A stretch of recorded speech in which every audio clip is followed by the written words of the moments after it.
আপনার জল ঢালা হয়ে গেছে? না জল ঢালতে পারেননি? না ঢালবো করতে কি? কেন, কি হয়েছে? কর্তৃপক্ষ কি ভালো আছে? পরিষেবা ভালো নেই, কিছু নেই, কোথাতে ঘুরে ঘুরে আনতেছে, টাকা চাইছে। এটাই তো জেনারেল লাইন ছিল, এটা জেনারেল লাইন নয়? টাকা আমার কে থেকে কোথায় ভাবে আসছে? আচ্ছা আচ্ছা, এখানেও 100 টাকা দিয়েছে? সব জায়গায় চাইছে 100 টাকা। হ্যাঁ বলুন। এখানে একটা সিস্টেম আমার একদমই ভালো লাগলো না।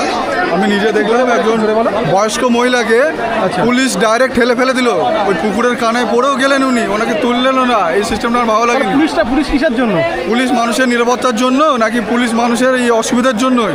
আমার সত্যি ভালো লাগেনি জিনিসটা। পুলিশের সামনে কি 100 টাকা নিচ্ছে? পুলিশের সামনে তো নেওয়া হচ্ছে না, নেওয়া হচ্ছে পিছনে।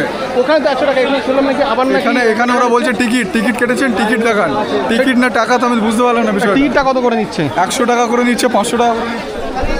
তো শুনতে পারলেন তো, দেখুন আমরা যেটা হচ্ছে সেটাই কিন্তু দেখানোর চেষ্টা করছি।